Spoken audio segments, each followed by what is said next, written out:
আমরা honours second ইয়ারের calculus 2 chapter 2 এর যেটা আছে বক্রতা, সেই বক্রতার আর একটা ম্যাথ নিয়ে আসছি। তো আজকের ক্লাসে বক্রতার আরো বেশ কয়েকটা ম্যাথ করব। তো আমাদের আজকের যে প্রথম ম্যাথ, সেই ম্যাথের মধ্যে বলা হয়েছে মূল বিন্দুতে আমাদের এখানে যে আহ, সমীকরণটা দেওয়া আছে, সেই বক্ররেখাটার আমাদের এখানে যে বক্ররেখাটা দেওয়া আছে, সেই বক্ররেখার বক্রতার ব্যাসার্ধ নির্ণয় করতে বলছে। তা আমরা সাধারণত আমাদের প্রথম দিকের যে যে দুই তিনটা ক্লাস করাইছিলাম, সেগুলাতে দেখছিলাম যদি আমাদের শুধু একটা চলক থাকে, অর্থাৎ এক্স অথবা ওয়াই, যে কোনো একটা চলক থাকলে সেটা হবে আমাদের ব্যক্ত ফাংশন। আর যদি আমাদের দুইটা একসাথে থাকে, এক্স এবং ওয়াই দুটোটা একসাথে থাকলে সেটা হবে আমাদের অব্যক্ত ফাংশন। তাহলে আমরা এখানে দেখতেছি আমাদের যে বক্রতার ব্যাসার্ধ নির্ণয়ের জন্য যে সমীকরণটা দেওয়া আছে, সেখানে এক্স এবং ওয়াই দুটোটা আছে। তো ওই জন্য এটা হচ্ছে আমাদের অব্যক্ত ফাংশন, কারণ ব্যক্ত ফাংশনে এক্স এবং ওয়াই থেকে যে কোনো একটা থাকবে, অব্যক্ত ফাংশনে এক্স ওয়াই দুটোটাই থাকবে। তো এখানে যেহেতু এক্স এবং ওয়াই দুটোটা আছে, ওই জন্য এটা হচ্ছে আমাদের অব্যক্ত ফাংশন। তো অব্যক্ত ফাংশনের ক্ষেত্রে বক্রতার ব্যাসার্ধ নির্ণয়ের সূত্র হচ্ছে, আমরা জানি বক্রতার ব্যাসার্ধকে রো দ্বারা প্রকাশ করা হয়। তো অব্যক্ত ফাংশনের ক্ষেত্রে বক্রতার ব্যাসার্ধ নির্ণয়ের সূত্র হচ্ছে রো সমান f of x square plus f of y square, এটার উপরে পাওয়ার হচ্ছে 3/2 divided by f of x x f of y square minus 2 f of x f of y plus f of y y f of x square. আর আমরা জানি বক্রতার ব্যাসার্ধ যেহেতু ঋণাত্মক হতে পারে না, ব্যাসার্ধ হচ্ছে একটা দূরত্ব, দূরত্ব কখনো ঋণাত্মক হতে পারে না। তো ওই জন্য আমরা এখানে পরমান চিহ্ন দিয়ে দিই। পরমান চিহ্নটা যদি আমাদের অ্যান্সার পজিটিভে থাকে তাহলে পরমান চিহ্নটা না দিলেও চলে, আর যদি অ্যান্সার নেগেটিভে থাকে তাহলে আমরা পরমান চিহ্ন দিয়ে নেগেটিভ থেকে পজিটিভ অ্যান্সারে নিয়ে আসবো। তো আমরা দেখতেছি আমাদের যে বক্রতার ব্যাসার্ধ নির্ণয় করতে হবে, বক্রতার ব্যাসার্ধ নির্ণয়ের জন্য এই পাঁচটা মান লাগবে: f of x, f of y, f of x x, f of x y, f of y y. হ্যাঁ, আমরা প্রথম ক্লাসে এগুলার পরিচয় দিয়েছিলাম। এফ অফ এক্স মানে হচ্ছে এখানে যেটা দেওয়া আছে সেটাকে এক্স এর সাপেক্ষে একবার অন্তরীকরণ করা। এফ অফ এক্স এক্স মানে হচ্ছে এটাকে এক্স এর সাপেক্ষে দুইবার অন্তরীকরণ করা। এফ অফ ওয়াই মানে হচ্ছে এটাকে ওয়াই এর সাপেক্ষে একবার অন্তরীকরণ করা। এফ অফ ওয়াই ওয়াই মানে হচ্ছে ওয়াই এর সাপেক্ষে দুইবার অন্তরীকরণ করা। আর এফ অফ এক্স ওয়াই মানে হচ্ছে এক্স এর সাপেক্ষে একবার অন্তরীকরণ করে যে রেজাল্ট পাবো সেটাকে ওয়াই এর সাপেক্ষে আবার অন্তরীকরণ করা। আমরা আস্তে আস্তে ম্যাথগুলো শুরু করি।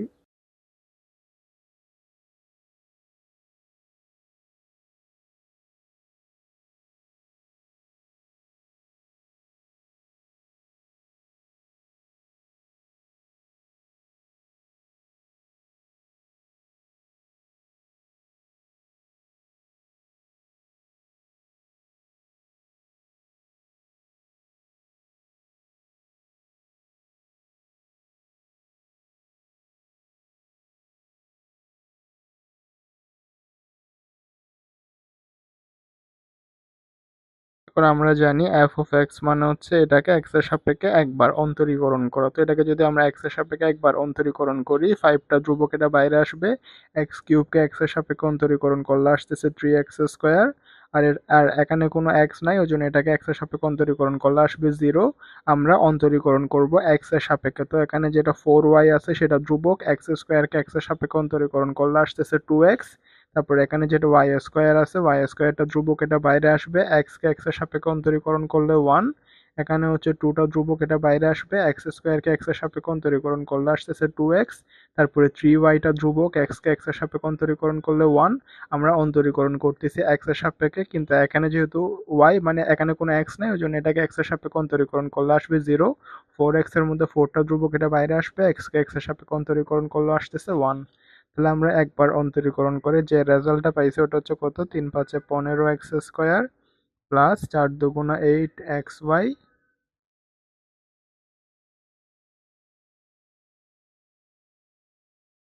তাহলে এটা হচ্ছে আমরা এক্স এর সাপেক্ষে একবার অন্তরীকরণ করছি। আমরা জানি এফ অফ এক্স এক্স মানে হচ্ছে এক্স এর সাপেক্ষে দুইবার অন্তরীকরণ করা। তো আমাদের এখানে যেটা দেওয়া আছে ওটাকে তো আমরা এক্স এর সাপেক্ষে একবার অন্তরীকরণ করে এই এই রেজাল্টটা পাইছি। এখন এটাকে এক্স এর সাপেক্ষে আরেকবার অন্তরীকরণ করলেই এক্স এর সাপেক্ষে দুইবার অন্তরীকরণ করা হয়ে যাবে। তো আমরা এটা এখানে যেটা দেওয়া ছিল এফ অফ এক্স ওয়াই, যেটা আমরা ধরছিলাম সেটাকে এক্স এর সাপেক্ষে একবার অন্তরীকরণ করে পাইছি এফ অফ এক্স। এখন এটাকে এক্স এর সাপেক্ষে দুইবার অন্তরীকরণ করা, যেটা যে কথা, এটাকে তো আমরা একবার অন্তরীকরণ করে এই রেজাল্টটা পাইছি। এখন রেজাল্টটাকেই এক্স এর সাপেক্ষে আরেকবার অন্তরীকরণ করা মানে সেম কথা। আমরা এখন যদি এফ অফ এক্স এক্স এর মান বের করি, তাহলে আমরা এটাকে শুধু এক্স এর সাপেক্ষে আরেকবার অন্তরীকরণ করে দিলেই হয়ে যাবে। তাহলে 15টা ধ্রুবক এটা বাইরে আসবে, এক্স স্কোয়ারকে এক্স এর সাপেক্ষে অন্তরীকরণ করলে আসতেছে 2x, এই 2y এটা ধ্রুবক, এক্স এর সাপেক্ষে এক্স কে অন্তরীকরণ করলে 1, এখানে কোনো এক্স নাই, আমরা অন্তরীকরণ করতেছি এক্স এর সাপেক্ষে, এখানে যেহেতু এক্স নাই ওই জন্য এটা হচ্ছে ধ্রুবক, সরি এটা হচ্ছে মানে 0। আর এখানে হচ্ছে 4x, 4টা ধ্রুবক এটা বাইরে আসবে, এক্স কে এক্স এর সাপেক্ষে অন্তরীকরণ করলে 1, এখানে যেহেতু কোনো এক্স নাই ওই জন্য এটাকে এক্স এর সাপেক্ষে অন্তরীকরণ করলে আসতেছে 0, আর ধ্রুবক অন্তরীকরণ করলে আসতেছে 0। তাহলে এফ অফ এক্স এক্স এর মান হচ্ছে কত, 30x প্লাস 8y প্লাস 4। আমরা এফ অফ এক্স এর মানও পাইছি, এফ অফ এক্স এক্স এর মানও পাইছি। এখন আমরা এফ অফ ওয়াই এর মান বের করব। এফ অফ ওয়াই মানে হচ্ছে এখানে আমরা যেটা আছে ওটাকে ওয়াই এর সাপেক্ষে একবার অন্তরীকরণ করা। তো এখানে প্রথমে যেহেতু ওয়াই নাই এজন্য প্রথমটাকে ওয়াই এর সাপেক্ষে অন্তরীকরণ করলে আসবে 0, 7টা ধ্রুবক এটা বাইরে আসবে, ওয়াই কিউবকে ওয়াই এর সাপেক্ষে অন্তরীকরণ করলে আসতেছে 3y স্কোয়ার, এখানে 4x স্কোয়ার এটা ধ্রুবক, ওয়াই কে ওয়াই এর সাপেক্ষে অন্তরীকরণ করলে আসতেছে 1, এক্স ওয়াই স্কোয়ারের মধ্যে এক্সটা ধ্রুবক, ওয়াই স্কোয়ারকে ওয়াই এর সাপেক্ষে অন্তরীকরণ করলে আসতেছে 2y, এখানে কোনো ওয়াই নাই ওই জন্য এটাকে অন্তরীকরণ করলে আসবে 0, 3x এটা ধ্রুবক এটা বাইরে আসবে, ওয়াই কে ওয়াই এর সাপেক্ষে অন্তরীকরণ করলে আসতেছে 1, ওয়াই স্কোয়ারকে অন্তরীকরণ করলে আসতেছে 2y, আর আর যেটা 4x আছে এটা এখানে কোনো ওয়াই নেই ওই জন্য এটা ওয়াই এর সাপেক্ষে অন্তরীকরণ করলে আসতেছে 0।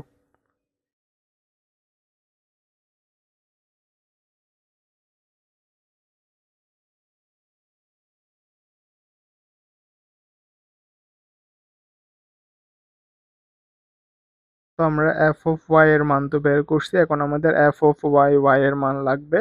অর্থাৎ আমরা এখানে যেটা ধরছিলাম এটাকে ওয়াই এর সাপেক্ষে দুইবার অন্তরীকরণ করা, যে কথা আমরা ওয়াই এর সাপেক্ষে একবার অন্তরীকরণ করে তো এই রেজাল্টটা পাইছি। এখন এটাকে ওয়াই এর সাপেক্ষে আরেকবার অন্তরীকরণ করে দিলেই আমরা এফ অফ ওয়াই ওয়াই এর মান পেয়ে যাব। তো এটাকে ওয়াই এর সাপেক্ষে আরেকবার অন্তরীকরণ করে দিলে 21টা ধ্রুবক এটা বাইরে আসবে, ওয়াই স্কোয়ারকে অন্তরীকরণ করলে আসতেছে 2y, এখানে কোনো ওয়াই নেই এই জন্য এটাকে অন্তরীকরণ করলে 0, 2x টা ধ্রুবক এটা বাইরে আসবে, y কে y এর সাপেক্ষে অন্তরীকরণ করলে 1, এখানে কোনো y নাই এটাকে অন্তরীকরণ করলে 0, 2টা ধ্রুবক বাইরে আসবে, y কে y এর সাপেক্ষে অন্তরীকরণ করলে 1। তাহলে 21 দুগুণ হচ্ছে কত, 42y প্লাস 2x প্লাস 2। এখন হচ্ছে আমরা এফ অফ এক্স ওয়াই বের করব। এফ অফ এক্স ওয়াই মানে হচ্ছে এক্স এর সাপেক্ষে একবার অন্তরীকরণ করে যে রেজাল্ট পাইছি সেটাকে ওয়াই এর সাপেক্ষে আবার অন্তরীকরণ করা। তো আমরা ওইটাকে এফ অফ এক্স ওয়াই কে এক্স এর সাপেক্ষে একবার অন্তরীকরণ করে এই রেজাল্টটা পাইছিলাম, এখন এটাকে ওয়াই এর সাপেক্ষে আবার অন্তরীকরণ করব। তো এটাকে ওয়াই এর সাপেক্ষে অন্তরীকরণ করলে প্রথমে আছে 15x স্কোয়ার, এখানে যেহেতু আমরা ওয়াই এর সাপেক্ষে অন্তরীকরণ করতেছি কিন্তু এখানে প্রথমটাতে কোনো ওয়াই নাই এজন্য এটা হবে 0, তারপরে হচ্ছে 8xy, 8xটা ধ্রুবক এটা বাইরে আসবে, y কে y এর সাপেক্ষে অন্তরীকরণ করলে 1। আমরা যেহেতু y নিয়ে কাজ করতেছি ওই জন্য আমরা শুধু y নিয়ে ক্যালকুলেশন করব। y স্কোয়ারকে y এর সাপেক্ষে অন্তরীকরণ করলে আসতেছে 2y, আমরা এটাকে y এর সাপেক্ষে অন্তরীকরণ করব কিন্তু এখানে যেহেতু কোনো y নেই এজন্য এটাকে y এর সাপেক্ষে অন্তরীকরণ করলে আসবে 0, 3y এর মধ্যে 3টা ধ্রুবক, y বাকি আছে, y কে y এর সাপেক্ষে অন্তরীকরণ করলে 1, আর 4টা ধ্রুবককে y এর সাপেক্ষে অন্তরীকরণ করলে 0। তাহলে আমরা এফ অফ এক্স ওয়াই এর মান পাইছি এটা। এখন আমাদের প্রশ্নের মধ্যে কি বলছে আমরা খেয়াল করি, আমাদের প্রশ্নের মধ্যে বলছে আমাদের এখানে মূল বিন্দুতে এখানে যে ফাংশনটা দেওয়া আছে সেটার বক্রতার ব্যাসার্ধ নির্ণয় করতে বলছে। তো আমরা প্রথমে ধরি দিয়ে এফ অফ এক্স ওয়াই দিয়ে, এখানে যেহেতু এক্স আর ওয়াই দুটোটা আছে ওই জন্য আমরা ধরি এফ অফ এক্স ওয়াই সমান দিয়ে তো লিখছি, লেখার পর আমরা এখান থেকে আমরা জানি এটা হচ্ছে একটা অব্যক্ত ফাংশন, কারণ ব্যক্ত ফাংশনের ক্ষেত্রে এক্স অথবা ওয়াই যে কোনো একটা থাকবে, অব্যক্ত ফাংশনের ক্ষেত্রে এক্স ওয়াই দুটোটা থাকবে। তো যেহেতু এখানে এক্স ওয়াই দুটোটা আছে ওই জন্য এটা অব্যক্ত ফাংশন, তো অব্যক্ত ফাংশনের ক্ষেত্রে বক্রতার ব্যাসার্ধ নির্ণয়ের সূত্র এটা। তো আমরা এখানে দেখতেছি অব্যক্ত ফাংশনের ক্ষেত্রে বক্রতার ব্যাসার্ধ সূত্রের নির্ণয়ের জন্য এখানে 5টা জিনিস লাগবে। তো আমরা ওই 5টা জিনিসের মান বের করছি। আমাদের যদি বিন্দু নির্দিষ্ট করে না দিত তাহলে আমরা এখানে f of x, f of y, f of x x, f of x y, f of x y এর যে মানগুলো আমরা এখানে পাইছিলাম সেই মানগুলো সরাসরি বসাই দিতে পারতাম। হ্যাঁ, এফ অফ এক্স সমান এটা, এফ অফ এক্স এক্স সমান এটা, এফ অফ ওয়াই সমান এটা, এফ অফ ওয়াই ওয়াই সমান এটা এবং এফ অফ এক্স ওয়াই সমান এটা, এই মানগুলো আমরা সরাসরি বসাই দিতে পারতাম। কিন্তু আমাদেরকে বিন্দু নির্দিষ্ট করে দিয়েছে, আমাদেরকে বলছে কি মূল বিন্দুতে, অর্থাৎ আমরা জানি মূল বিন্দু মানে কত, 0 0, তার মানে এক্স এর মানও 0, ওয়াই এর মানও হচ্ছে 0। তো এখন আমরা এখানের মধ্যে লিখবো যে এখন মূল বিন্দু 0 0-তে আমরা এই এই পাঁচটা জিনিসের মান বের করব। তার মানে আমরা এক্স এর জায়গায়ও বসাবো 0, ওয়াই এর জায়গায়ও বসাবো 0। তো এখানে এক্স আর ওয়াই এর জায়গায় যদি 0 বসাই তাহলে এখানে সবগুলোর মান 0 0 চলে আসবে। তাহলে আমরা এফ অফ এক্স এর মান পাবো কত, 4।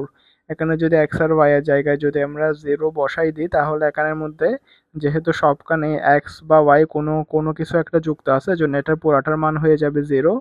এখানের মধ্যে এক্স আর ওয়াই এর মান যদি 0 বসাই এখান থেকে পাচ্ছি আমরা 4।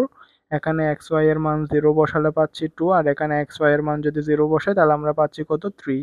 অর্থাৎ আমরা এফ অফ এক্স এর মান পাইছিলাম 4, আমরা এফ অফ এক্স এর মান পাইছি 4, এফ অফ ওয়াই এর মান পাইছি 0, এফ অফ এক্স এক্স এর মান পাইছি 4, এফ অফ ওয়াই ওয়াই এর মান পাইছি 2, এফ অফ এক্স ওয়াই এর মান পাইছি 3। এখন আমরা জানি অব্যক্ত ফাংশনের ক্ষেত্রে বক্রতার ব্যাসার্ধ নির্ণয়ের সূত্র হচ্ছে বক্রতার ব্যাসার্ধকে রো দ্বারা প্রকাশ করা হয়। এটা এরকম করে লিখে আমারটা মনে একটু অন্যরকম হয়ে গেছে।